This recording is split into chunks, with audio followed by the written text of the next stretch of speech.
அரையிறுதியில் இந்திய வில்வித்தை அணி தற்போது தடம் பதித்திருக்கிறது. விவரங்களுடன் நம்முடைய சிறப்பு செய்தியாளர் சடையாண்டி. விவரம் என்ன? தேவப்பிரியன், பாரிஸ் ஒலிம்பிக் தொடரின் வில்வித்தை பிரிவில் இந்திய அணி மிக முக்கியமான வெற்றியை பதிவு செய்திருக்கிறது. கலப்பு அணி பிரிவுக்கான போட்டியின் காலிறுதி ஆட்டத்தில் இந்திய அணி ஸ்பெயின் அணியை எதிர்கொண்டது.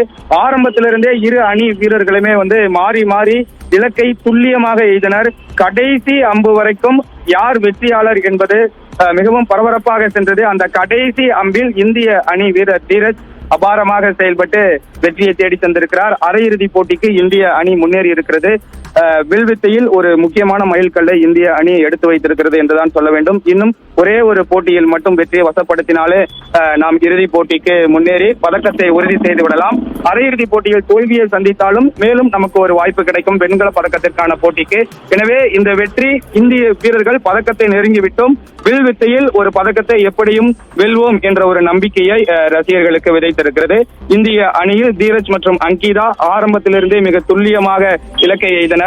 எதிரணி வீரர்களுக்கு கடும் சவாலாக இருந்தனர். அந்த வகையில் வில்வித்தையின் கலப்பு அணி பிரிவில் தற்பொழுது அரையிறுதி போட்டிக்கு முன்னேறி வில்வித்தையிலும் ஒரு பதக்கத்தை வெல்வோம் என்ற ஒரு மகிழ்ச்சியான ஒரு செய்தியை வெளிப்படுத்தி இருக்கிறார்கள். தேவப்பிரியன், தகவலுக்கு நன்றி சடையாண்டி.